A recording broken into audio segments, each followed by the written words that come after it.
This is the all-new Dragon Stone Shrine from Ninjago Dragons Rising, with 6 minifigures and 1,212 pieces which create an absolutely stunning build that we're going to be taking a look at in this video. This retails for $120 in the US and £105 in the UK, and this was one of the most enjoyable Ninjago sets that I've ever had the pleasure of building. This is such an incredible design. I love the way the tree, which is built using all of these different shades of brown with some dark orange in there and a bit of olive green as well.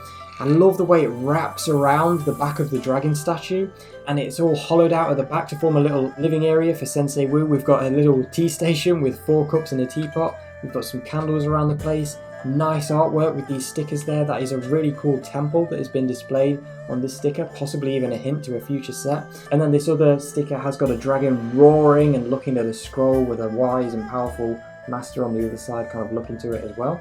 If you push on this blue bookcase, it will pop the rock off the back of the dragon, and that does reveal a black book inside, which has got a very interesting thing inside of it. We've got another kind of page with a wise master with some kind of golden energy roaring behind him. It's going to be very interesting to see what that is all about.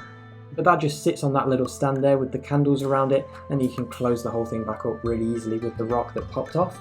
And then the tree does flow out into this really incredible looking tree design. We've got all these pink leaves and then little white flowers on it to kind of show that it is in blossom. That just looks really incredible. And you can alter the branches slightly. You can rotate this around to kind of move them out of the way of different places if you want to. So you can alter the orientation of this tree a little bit. But yeah, it does look incredible. It adds a great look to this whole thing, and it does line up really nicely with the tree from the original Ninjago City set.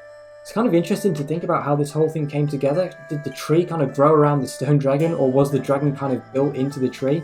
We've got this big hand right under the tree with the 3 claws on it there, and then below that there is a small kind of cave area. Now this cave area has got a shelf with some scrolls on it. We've got 5 scrolls there in all different colours, and up top we've got a golden micro figure and a chi crystal as well, which is a great reference to Chima, which is of course one of the 16 realms. In fact, below this area there's actually a really cool Easter egg where there is a golden teapot hidden under the actual build. You can't actually access it when the whole set is built. It's just a fun little Easter egg that you get while building the set. It is kind of stuck underneath this whole thing. You would have to tear the whole thing apart to access that. But yeah, that is down there, and I think that is a really funny reference, kind of like a fossilized teapot, probably from a very old sensei many years ago. And yeah, this whole cave area does allow you to get out and look upon this pond, so you can kind of be sheltered. If it's kind of raining, you can stand under here and you can still kind of watch the pond, and I think that just looks great. We've got these stepping stones on the pond, so you can make your way across the pond, which is great. I love the way this pond has been put together, with green plates underneath it for the shallower water and then black plates below it for the really deep stuff. And we've got 3 printed fish on top of the pond, so that does add a bit of life to the whole thing. And then we've got this really awesome waterfall flowing out of the dragon's mouth and splashing down into the pond. I love the way this has been done. It is all fixed in place, you can't really move it. I love the way this waterfall drops down into the pond. We've got the little simulated splash all around it. Just looks really incredible. And yeah, the colour scheme for the actual stone dragon is brilliant as well. The light grey, the dark grey and the olive green really does help make this look like it is an old stone dragon that has been here for centuries, with all of the kind of moss growing all over it.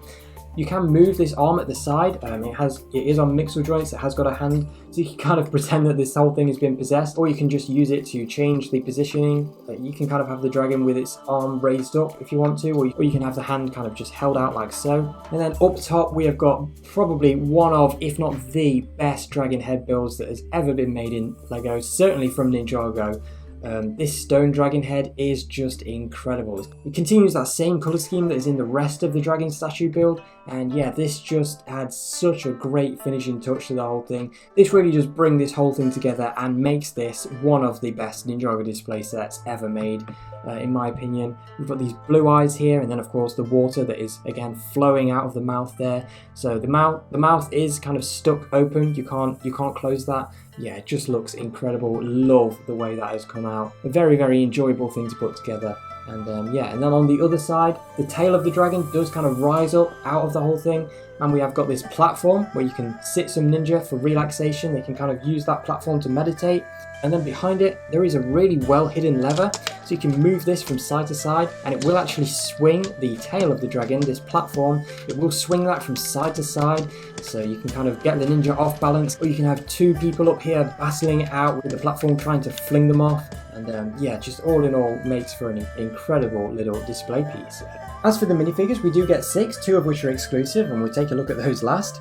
First of all, we have got Kai and Nya. These are in exactly the same suits as last year, so there's nothing new here. Only this time they do include their hair pieces instead of the upper mask pieces, so it's nice to see these Dragons Rising masks officially being used as half masks as well. But they do come equipped with some cool weapons. Nya has these 2 daggers with dragon hilts, and Kai has this machete which also has a dragon hilt as well.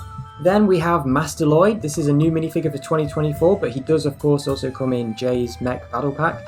This time he does have a golden armor piece on, and he does wield this big staff which has got his iconic sword attached to it with the little tassel at the bottom as well. And he does also come with a page from a book. Going to be very interested to see what this is all about. It does just use a simple book cover piece and a sticker on that to get the detail as well. And then we have Lord Ras as well in his brand new 2024 Dragons Rising suit. This time he does wield a big axe instead of his usual hammer. And yeah, the minifigure is exactly the same as we've seen before, using his brand new black, purple and blue suit, which is very, very awesome indeed. And then for the first of the exclusive minifigures, we have got Euphrasia, the brand new Master of Wind. She does wield this weird kind of golden staff thing. The torso print is very cool, which does flow down into the legs, which I think would have been better if they were dual molded with the lighter blue for the tops of the legs and then white at the bottom. I think that would have made the leg printing look a lot better. But she does come with a white hood piece that you can take off, and you can replace that with her hair piece, and she has got some nice back printing as well. So it's great to get an official Euphrasia minifigure in a set so soon after her introduction. Obviously, she is the brand new Master of Wind. Getting another Elemental Master is always great to see, especially one who has inherited a power from an existing Elemental Master. And then the final minifigure we have here is Master Wu. He does wield this brand new staff with the 2 dragon hilts on it, and he's got this awesome new tan suit design. His face is the same Master Wu movie face, but I love this brand new torso printing. I think this is probably one of the best Wu minifigures ever made. It's got that same Dragons Rising ninja symbol that is on all of the ninja there, which is really cool. And then on his back he has got a hood which covers up some of the usual Wu detailing that we're all familiar with. But yeah, this new Dark Tan Wu robe does look really, really awesome, and yeah, like I said, probably one of the best Wu minifigures ever made, and it's great to see Sensei Wu make his return in this set. Overall, this Dragon Stone Shrine, I'm absolutely confident in saying that this is the best Dragons Rising set that has ever been made so far, and it has set such a high bar for future sets to try and surpass. The design is absolutely gorgeous, and it's a perfect piece of world building to add to the Ninjago world, and I hope we continue to get more unique looking sets like this in the future. The minifigures might not be all that special, but ultimately you should buy this for the build, not the minifigures, because it is a truly wonderful design. It's a bit small compared to a lot of other Ninjago temples, but I definitely think it's worth it in the end with how dense the whole thing is. And I think it's safe to say that this is a Ninjago set that will be remembered fondly for many, many years to come.